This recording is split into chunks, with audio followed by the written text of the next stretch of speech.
আসসালামু আলাইকুম। সবাইকে স্বাগত জানাচ্ছি আমি নাইম ফাথম মুবিন। শুরুতে সংবাদ শিরোনাম। বাংলাদেশের সর্বশেষ গুরুত্বপূর্ণ আপডেট সংবাদে আপনাকে স্বাগত। শুরুতেই সংবাদ শিরোনাম, পরে বিস্তারিত। প্রথমেই জানাবো, কুষ্টিয়া সীমান্তে ফের বিএসএফ এর পুশিন, বিজিবির পুশব্যাক। কুষ্টিয়ার দৌলতপুর সীমান্ত দিয়ে এক ব্যক্তিকে বাংলাদেশে পুশিনের চেষ্টা করেছে ভারতের সীমান্তরক্ষী বাহিনী বিএসএফ এর সদস্যরা। তবে বিজিবি এবং স্থানীয় জনগণের বাধায় তাৎক্ষণিক সেটি প্রতিহত করা হয়েছে। মূলত ভারত থেকে প্রতিনিয়ত বাংলাদেশে ভারতের দরিদ্র নাগরিকদের বাংলাদেশে ঢুকে বাংলাদেশকে অস্থিতিশীল করার চেষ্টা করা হচ্ছে।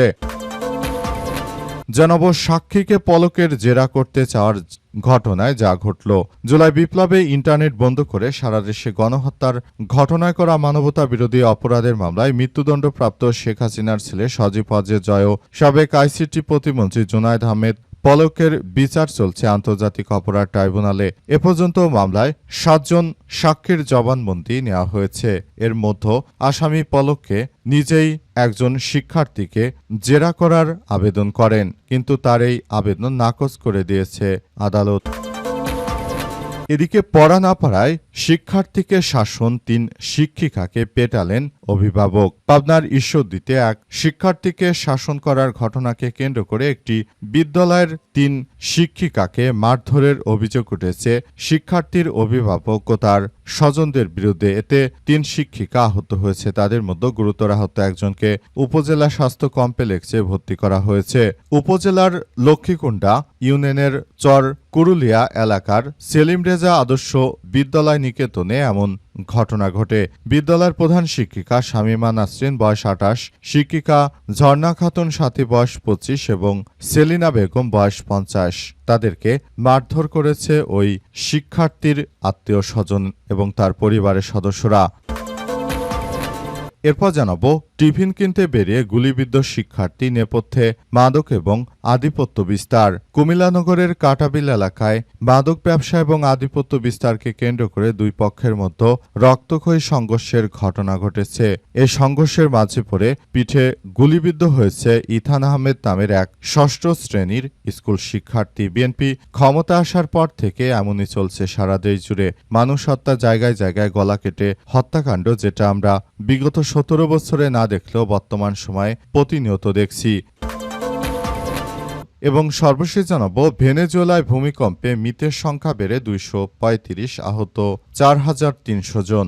ভেনেজুয়েলায় আঘাত হানা টানা 2টি শক্তিশালী ভূমিকম্পে এখন পর্যন্ত 235 জনের মৃত্যুর খবর পাওয়া গেছে। এই ঘটনায় আহত হয়েছে 4300 জনের বেশি মানুষ। ভঙ্গুর স্বাস্থ্য ব্যবস্থা, দীর্ঘস্থায়ী অর্থনৈতিক সংকটের কারণে পরিস্থিতি আরও জটিল হয়ে উঠেছে। প্রিয় দর্শক, এতক্ষণ শুনছিলেন সংবাদ শিরোনাম, এবারে বিস্তারিত।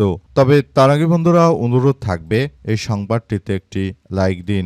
এই চ্যানেলে আপনি নতুন হয়ে থাকলে আমাদের সংবাদটি দেখতে দেখতে চ্যানেলটি সাবস্ক্রাইব করে রাখুন। কমেন্ট করে বন্ধুরা আপনার মূল্যবান মতামত জানিয়ে দিন আপনি বিশ্বের কোন দেশ থেকে বা বাংলাদেশের কোন স্থান থেকে আমাদের সংবাদটি দেখছেন এবং শুনছেন। আর বন্ধুরা, সংবাদটি আপনার সোশ্যাল মিডিয়া ফেসবুকে শেয়ার করে বন্ধুদেরও দেখার সুযোগ করে দিন।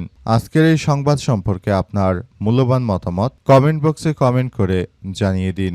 গাজা যুদ্ধে আপনি যদি নিরীহ ফিলিস্তিনিদের ভালোবেসে থাকেন বন্ধুরা, কমেন্টে ইয়েস লিখে পুরো বিশ্ববাসীকে আমাদের এই তাজা আপডেটটি দেখার সুযোগ করে দিন। এবারে বিস্তারিত। সাক্ষীকে পলকের জেরা করতে চাওয়ায় যা ঘটল।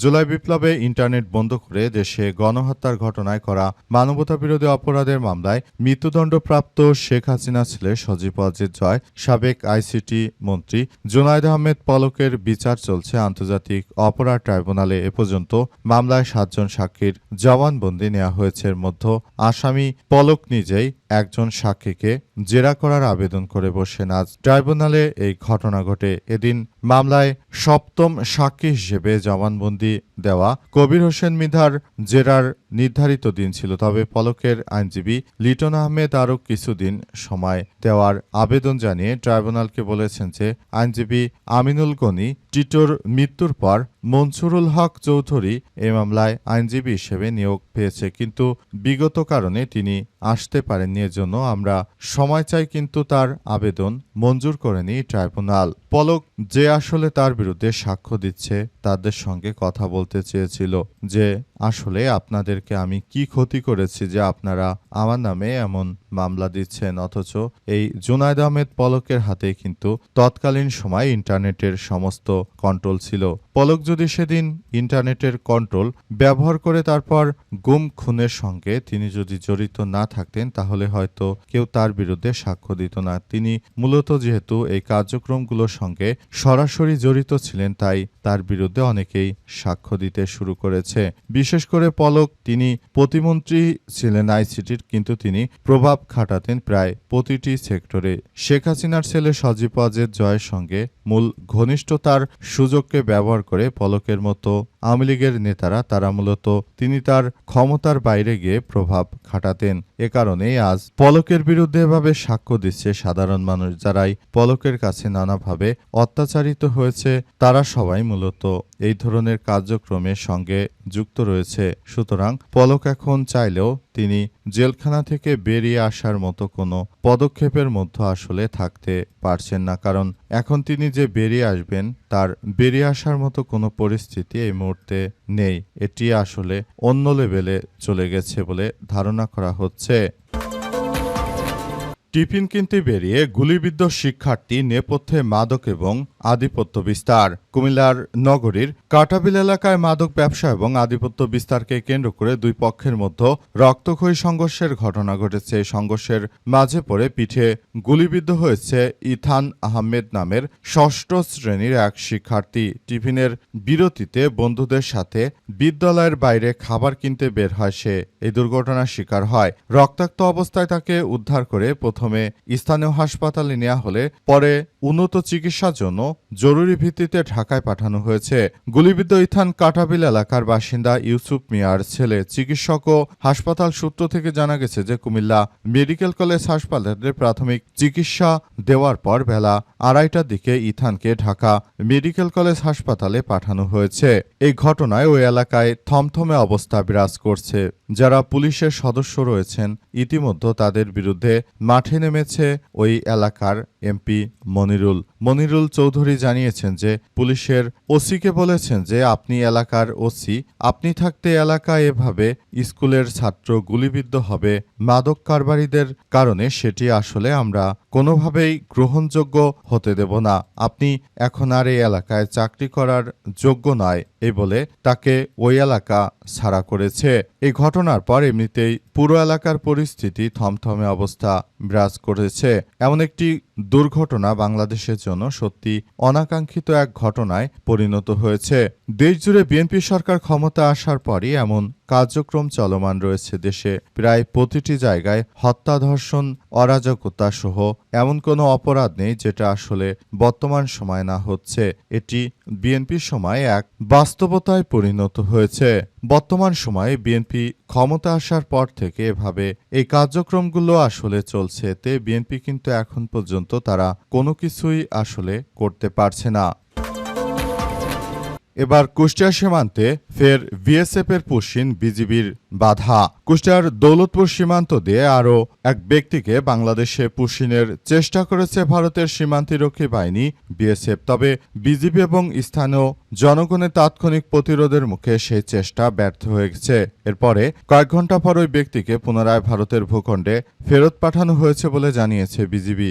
আজ দুপুরে দৌলতপুর উপজেলা রামকৃষ্ণপুর ইউনিয়নের রামকৃষ্ণ সীমান্ত এলাকায় এই ঘটনা ঘটে। পুশিনের শিকার ব্যক্তির নাম আলী আসগর, বয়স 65। স্থানীয় সূত্র থেকে জানা গেছে ভারতের পশ্চিমবঙ্গের মুর্শিদাবাদ জেলার জলঙ্গি থানার অধীনে 146 বিএসএফ ব্যাটালিয়নের মধুগাড়ি ক্যাম্পের সদস্যরা 154/10 এস সীমান্ত পিলার সংলগ্ন এলাকা দিয়ে আলী আসগর নামের এক ব্যক্তিকে বাংলাদেশে প্রবেশের চেষ্টা করে। এই ঘটনায় স্থানীয়রা এবং আমাদের দেশপ্রেমিক বিজিবির সদস্যরা তারা ভারতের মদতপুষ্ট সন্ত্রাসীদেরকে বাধা দিয়ে ওই এলাকা ছাড়া করেছে। এ অবস্থায় আসলে পুরো পরিস্থিতি থমথমে অবস্থা বিরাজ করছে। এই ধরনের কার্যক্রম আসলে এমনভাবে চলছে সেটি কোনোভাবে আসলে গ্রহণযোগ্য নয়। সারা দেশ জুড়ে যে সন্ত্রাসী কার্যক্রম শুরু হয়েছে সেটা ভারতের মদতপুষ্ট সন্ত্রাসীদের কারণে সেই ব্যাপারগুলো আমাদের সবাইকে ভাবিয়ে তুলছে। নতুন করে এই সংঘাতময় পরিস্থিতি অত্যন্ত দুঃখজনক এক ব্যাপার হয়ে দাঁড়িয়েছে এবং এই ব্যাপারগুলো সবাইকে এখনই দেখভাল করতে হচ্ছে এবং বিষয়গুলো নিয়ে সবাইকে খুব সুন্দরভাবে কার্যক্রম চালিয়ে যাওয়ার চেষ্টা করা হচ্ছে। দেখা যাক পুরো পরিস্থিতি শেষ পর্যন্ত আসলে কোন দিকে গড়ায়। এখন পর্যন্ত বলা যাচ্ছে না যে সারা দেশে আসলে কি হতে চলেছে। পড়া না পারায় শিক্ষার্থীকে শাসন, 3 শিক্ষিকাকে পেটালেন অভিভাবকরা। পাবনার ঈশ্বরদীতে এক শিক্ষার্থীকে শাসন করার ঘটনাকে কেন্দ্র করে একটি বিদ্যালয়ে 3 শিক্ষিকাকে মারধরের অভিযোগ উঠেছে। শিক্ষার্থীর অভিভাবক এবং তার স্বজনদের বিরুদ্ধে। এতে 3 শিক্ষিকা আহত হয়েছেন। তাদের মধ্যে গুরুতর আহত একজনকে উপজেলা স্বাস্থ্য কমপ্লেক্সে ভর্তি করা হয়েছে। আজ উপজেলার লক্ষ্মীকুণ্ডা ইউনিয়নের চর কুরুলিয়া এলাকার সেলিম রেজা আদর্শ বিদ্যালয় নিকেতনে এমন ঘটনা ঘটে। আহতরা হলেন বিশ্ববিদ্যালয়ের প্রধান শিক্ষিকা শামীমা নাসরিন 28, শিক্ষিকা ঝর্ণা খাতুন 7 এবং সেলিমা বেগম 50। তাদের মধ্যে ঝর্ণা খাতুন 7কে ঈশ্বরদী উপজেলা স্বাস্থ্য কমপ্লেক্সে ভর্তি করা হয়েছে। তিনি বিদ্যালয়ের ধর্মী ও শিক্ষক। বিদ্যালয় সূত্র থেকে জানা গেছে 5ম শ্রেণীর শিক্ষার্থী জান্নাতুল খাতুন পড়া না পারায় তাকে শাসন করে বিদ্যালয়ের পরিচালক সেলিম রেজা। পরে শিক্ষার্থী বিষয়টি বাড়িতে জানালে তার মা লিপি খাতুন বিদ্যালয়ে এসে শিক্ষক শিক্ষিকাদের সঙ্গে বাকবিতণ্ডায় জড়ান এবং হুমকি দিয়ে চলে যান। অভিযোগ রয়েছে কিছুক্ষণ পর শিক্ষার্থীর স্বজন উজ্জ্বল হোসেন মাল তার ছেলে বাশির মাল সহ কয়েকজন বিদ্যালয়ে এসে শিক্ষিকাদের উপর হামলা চালায়। এ সময় প্রতিবাদ করলে শিক্ষিকা ঝর্ণা খাতুন 7 গলায় ওড়না পেঁচিয়ে টেনে হিঁচড়ে বিদ্যালয়ের বাইরে নিয়ে যাওয়া হয়। তিনি অসুস্থ হয়ে পড়লে স্থানীয়রা তাকে উদ্ধার করে উপজেলা স্বাস্থ্য কমপ্লেক্সে ভর্তি করে। স্থানীয় বাসিন্দা আলামিন জানান যে উজ্জ্বল হোসেন মাল বিদ্যালয়ে এসে বিদ্যালয়ের পরিচালক সেলিম রেজাকে না পেয়ে 3 জন শিক্ষিকাকে মারধর করেছেন। এক পর্যায়ে শিক্ষিকা ঝর্ণা খাতুন 7কে গলায় ওড়না দিয়ে পেঁচিয়ে মাটিতে ফেলে টানতে টানতে বিদ্যালয়ের বাইরে নিয়ে আসেন। এ সময় শিক্ষিকা জ্ঞান হারিয়ে ফেলে।